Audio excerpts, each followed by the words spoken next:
সত্যি মিরাক্কেল হলো যেই মানুষটার সাধ্য হচ্ছে বাড়িতে, সেই মানুষটা জীবন্ত বাড়িতে ঢুকছে। এটা মিরাক্কেলের থেকে কিছু কম? হ্যাঁ বন্ধুরা, একদমই নয়।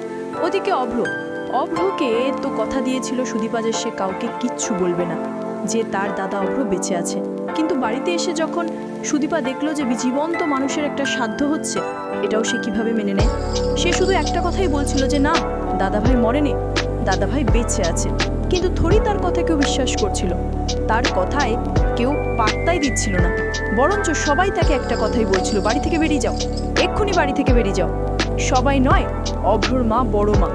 অতীতে যখনই জানতে পেরেছিল আদিত্য, তখনই কিন্তু নবীনপুরে ছুটে গিয়েছিল। নবীনপুরে ছুটে গিয়ে সে দেখেছিল দাদাভাইকে সে বাড়িতে নিয়ে এসেছিল।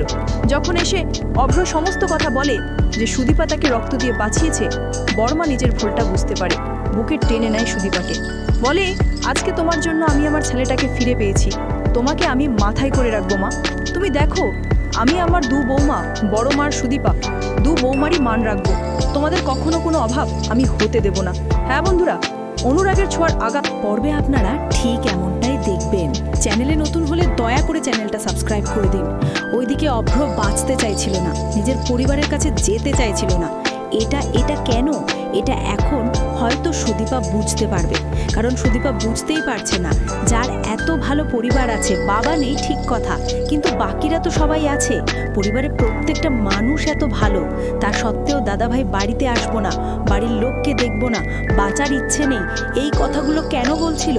তাহলে কি দাদাভাই বড় মার মিস্টার চৌধুরীর সম্পর্কর কথা জানতে পেরে গিয়েছিল, তাই দাদাভাইয়ের বেঁচে থাকার ইচ্ছেটাই চলে গিয়েছিল? না, মিস্টার চৌধুরী আর পরমার সাথে আমাকে কথা বলতেই হবে।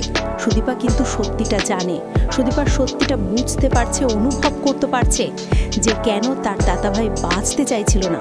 তার কারণটা হয়তো মিস্টার চৌধুরী আর পরমা তো কোনোভাবে সাথে জড়িতই। হয়তো পরমা জানতেও পারেনি কখন অভ্র সব কিছু জানতে পেরে গিয়েছিল। ওইদিকে আদিত্য কিন্তু বলেই দিয়েছিল পরমাকে যে আমার দাদাভাই যদি হয়ে যায়, তোমাকে আমি কোনোদিনও ক্ষমা করতে পারবো না পরমা। হ্যাঁ বন্ধুরা, এইভাবে অভ্র ফিরে এলো, কিন্তু অভ্র আর পরমার সম্পর্ক সেটা কি ঠিক হবে? আপনাদের কি মনে হয়?